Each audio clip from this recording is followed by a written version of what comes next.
Hello everyone, ಎಲ್ಲರೂ ಹೇಗಿದ್ದೀರಾ? Welcome to rich ration ಚಾನಲ್ಗೆ ಸ್ವಾಗತ ಸುಸ್ವಾಗತ. ಸಂತರ ಇವತ್ತಿನ ವಿಡಿಯೋದಲ್ಲಿ ರೇಷನ್ ತಿದ್ದುಪಡಿ ಆಗಿರ್ಬೋದು, ಹೊಸ ಅರ್ಜಿ ಆಗಿರ್ಬೋದು, ನಿನ್ನೆನೂ ಸಹ ಬಿಟ್ಟಿದ್ರು. ಹೊಸ ಅರ್ಜಿಗೂ ಬಿಟ್ಟಿದ್ರು, ತಿದ್ದುಪಡಿಗೂ ಬಿಟ್ಟಿದ್ರು. ಸುಮಾರು ಬೆಳಿಗ್ಗೆ 10ರಿಂದ 12 ಗಂಟೆ ತನಕ ಹೊಸ ಅರ್ಜಿ ಇರ್ಬೋದು. ಅದೇ ರೀತಿ ಸುಮಾರು ತಿದ್ದುಪಡಿನೂ ಸಹ 6 ಗಂಟೆ ತನಕನೂ ಸಹ ಬಿಟ್ಟಿದ್ರು. ಅರ್ಥ ಆಯ್ತಾ? ಮೇಯ್ನಾಗಿ ನಾರ್ಮಲಾಗಿ ಯಾವ ರೀತಿ ಬಿಡ್ತಾರೋ ಅದೇ ರೀತಿ ಬಿಟ್ಟಿದ್ರು. ಅರ್ಥ ಆಯ್ತಾ? ತಿಂಗಳಿಗೆ 3 ಬಾರಿ ಬಿಡ್ತಾರೆ. 3 ಬಾರಿನಲ್ಲಿ 2 ಬಾರಿ ನೋಟಿಸ್ ಕೊಡ್ತಾರೆ, ಇನ್ನೊಂದು ಬಾರಿ ಯಾವಾಗ ಬಿಡ್ತಾರೆ ಅಂತ ಗೊತ್ತಿರೋದಿಲ್ಲ. ಅರ್ಥ ಆಯ್ತಾ? ಬಟ್ ಆದರೆ ಮೊನ್ನೆ ಮತ್ತು ಇನ್ನೊಂದು ದಿನ ಅವತ್ತು ಬಿಟ್ಟಿದ್ರಲ್ಲ, ಅವತ್ತರ ಬಗ್ಗೆನೂ ಸಹ ನಾನು ನಿಮಗೆ ವಿಡಿಯೋ ಮಾಡಿ ತಿಳಿಸ್ಕೊಟ್ಟಿದ್ದೆ. ಬಟ್ ಆದರೆ ನಿನ್ನೆ ಬಿಟ್ಟಿದ ತಕ್ಷಣ ವಿಡಿಯೋ ಮಾಡೋದಕ್ಕೆ ಸಾಧ್ಯ ಆಗಲಿಲ್ಲ. ಕೆಲವೊಂದು ಕಾರಣಾಂತರಗಳಿಂದ ತಿಳಿಸ್ಕೊಡೋದಕ್ಕೆ ಸಾಧ್ಯ ಆಗಲಿಲ್ಲ. ಬಟ್ ಆದರೆ ಮುಂದಿನ ಅಂದರೆ ನೆಕ್ಸ್ಟು ತಿಂಗಳಲ್ಲಿ ತಿಳಿಸ್ಕೊಡ್ತಾರೆ. ನೆಕ್ಸ್ಟು ತಿಂಗಳಲ್ಲಿ ರೇಷನ್ ಕಾರ್ಡು ಸಹ ಬಿಡ್ತಾರೆ. ಅರ್ಥ ಆಯ್ತಾ? ಒಂದು ಪಬ್ಲಿಕ್ಗೋಸ್ಕರ ಬಿಡ್ತೀನಿ ಅಂತ ನೋಟಿಸ್ ಕೊಟ್ಟಿದ್ರು. ಬಟ್ ಮುಂಚೆ ನೋಟಿಸ್ ಕೊಟ್ಟಿದ್ರು. ಅರ್ಥ ಆಯ್ತಾ? ಬಟ್ ಆದರೆ ಈಗ ಏನೋ ಗೊತ್ತಿಲ್ಲ, ಯಾವ ಟೈಮ್ನಲ್ಲಿ ಬಿಡ್ತಾರೋ, ಯಾವ ಟೈಮ್ನಲ್ಲಿ ಕ್ಲೋಸ್ ಮಾಡ್ತಾರೆ ಅಂತಲೇ ಗೊತ್ತಿಲ್ಲ. ಬಟ್ ಆದರೆ ಮುಂದಿನ ದಿನಗಳಲ್ಲಿ ಆದಷ್ಟು ಪಬ್ಲಿಕ್ ಅಂದರೆ ಒಂದು ಜನಸಾಮಾನ್ಯರಿಗೆ ಬಿಡುವಂಥ ಒಂದು ಸಾಧ್ಯತೆಗಳು ಹೆಚ್ಚಾಗಿರ್ತದೆ.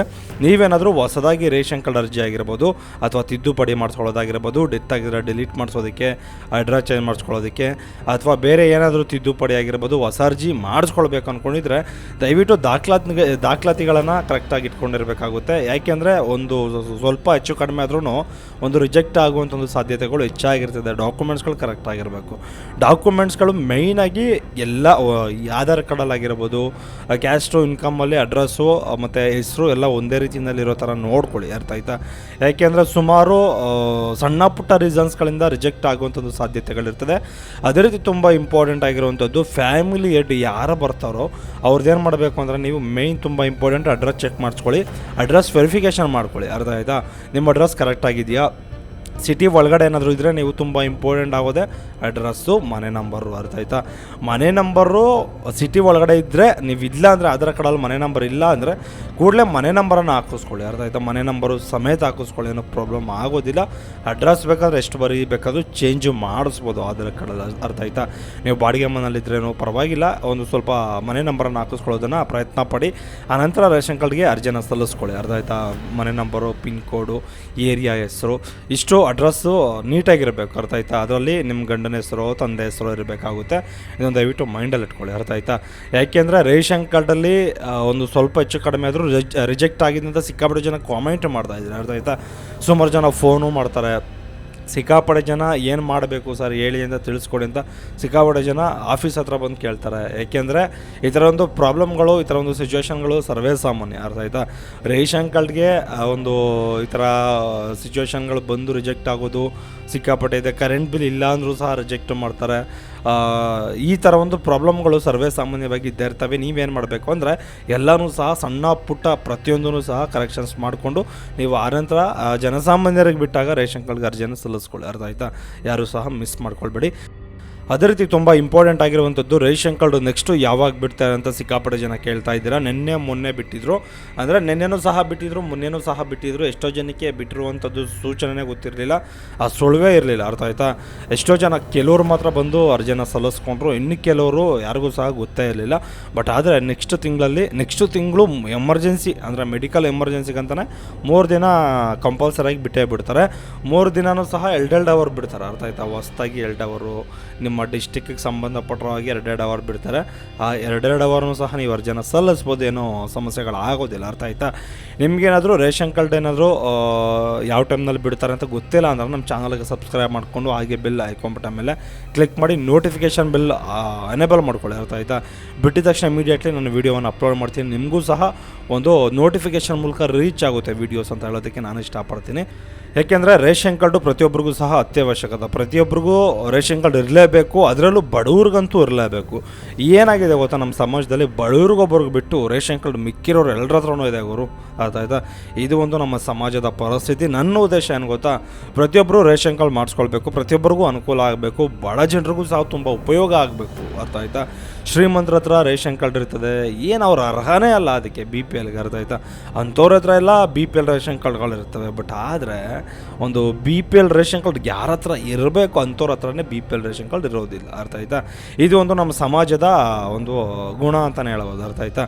ನಮ್ಮ ಜನರು ಏನಾದರೂ ಫ್ರೀಯಾಗಿ ಕೊಟ್ಟರೆ ಏನು ಮಾಡ್ತಾರೆ ಅಂದರೆ ಯಾರ ಹತ್ರ ದುಡ್ಡು ಜಾಸ್ತಿ ಇರ್ತದೋ ಅವ್ರಿಗೆ ಅವರೇ ಕಿತ್ಕೊಳ್ಳುವಂಥ ಒಂದು ಪ್ರಯತ್ನ ಮಾಡ್ತಾರೆ ಹೊರತು ಯಾರಿಗೆ ಇರಲ್ವೋ ಅಂಥವ್ರಿಗೆ ಕೊಡಿಸೋ ಅಂಥ ಒಂದು ಸಣ್ಣ ಪ್ರಯತ್ನವೂ ಸಹ ಮಾಡೋದಿಲ್ಲ. ಇದು ಒಂದು ನಮ್ಮ ಸಮಾಜದ ದುಸ್ಥಿತಿ ಅಂತಲೇ ಹೇಳ್ಬೋದು. ಬಟ್ ಆದರೆ ಏನೂ ಮಾಡೋದಕ್ಕಾಗೋದಿಲ್ಲ. ಈ ಸಮಾಜ ಅವಾಗಿಂದನೂ ಸಹ ಇದೇ ಥರ ಇರೋದು. ಅವಾಗ ರಾಜರು ಪಟೇಲರು ಅವರು ಇವರು ದಬ್ಬಾಳಿಕೆ ಮಾಡ್ತಿದ್ರೆ, ಈಗ ಚೇರ್ಮನ್ಗಳು ಒಂದು ಮೆಂಬರ್ಗಳು ಇಂಥವರೇ ನಮ್ಮ ಮೇಲೆ ದಬ್ಬಾಳಿಕೆ ಮಾಡ್ತಾರೆ, ಇಂಡೈರೆಕ್ಟಾಗಿ ಮಾಡ್ತಾರೆ, ಗೊತ್ತಿಲ್ಲದಿರೋ ಥರ.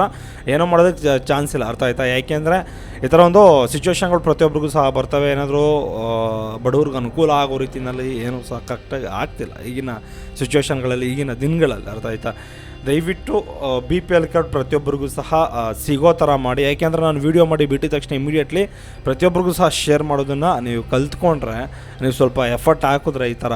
ಯಾಕೆಂದರೆ ಎಷ್ಟೋ ಜನಕ್ಕೆ BPL ಕಾರ್ಡೇ ಇರೋದಿಲ್ಲ, ಅರ್ಥ ಆಯ್ತಾ? ಅಂಥವ್ರಿಗೆಲ್ಲ ತುಂಬ ಉಪಯುಕ್ತ ಆಗುತ್ತೆ ಅಂತ ಅಂದ್ಕೊಂಡಿದ್ದೀನಿ, ಅರ್ಥ ಆಯ್ತಾ? APL ಕಾರ್ಡೇನೋ ಸ್ಪಾಟಲ್ಲೇ ಬಂದುಬಿಡ್ತದೆ. ಬಟ್ ಆದರೆ BPL ಕಾರ್ಡ್ ಸ್ಪಾಟಲ್ಲಿ ಬರೋದಿಲ್ಲ. 1 ವರ್ಷ 2 ವರ್ಷ ವೆಯ್ಟ್ ಮಾಡಲೇಬೇಕು. ಮೆಡಿಕಲ್ ಎಮರ್ಜೆನ್ಸಿ ಇದೆ ಅಂದ್ರೂ ಸಹ ಅಪ್ರೂವಲ್ ಮಾಡ್ಕೊಳ್ಳೋದಕ್ಕೆ ಸಿಕ್ಕಾಪಟ್ಟೆ ಕಷ್ಟಪಡ್ತಿದ್ದಾರೆ ನಮ್ಮ ಆಫೀಸರ್ಸು. ಏನೋ ಮಾಡೋದಕ್ಕೆ ಸಾಧ್ಯ ಆಗ್ತಿಲ್ಲ, ಅರ್ಥ ಆಯ್ತಾ? ಇದು ಏನು ಈ ಬಾತ್ಗಳೇ ಬರ್ತಿಲ್ಲ ಅವರು. ಮೆಡಿಕಲ್ ಎಮರ್ಜೆನ್ಸಿ ಇದ್ರೂ ಸಹ ಅಪ್ರೂವಲ್ ಮಾಡಿಕೊಡ್ತಿಲ್ಲ ಅವರು. ಇದು ಒಂದು ನಮ್ಮ ಸಮಾಜದ ದುಸ್ಥಿತಿ ಅಂತಲೇ ಹೇಳ್ಬೋದು. BPL ರೇಷನ್ ಕಾರ್ಡ್ ಇದ್ದರೆ ಒಂದು ಪೇಷಂಟ್ಗೆ ಎಷ್ಟು ಅನುಕೂಲ ಆಗುತ್ತೆ ಗೊತ್ತಾ? ಆ BPL ರೇಷನ್ ಕಾರ್ಡ್ ಇರೋದ್ರಿಂದ ಆಯುಷ್ಮಾನ್ ಭಾರತ್ ಕಾರ್ಡ್ ಬರುತ್ತೆ.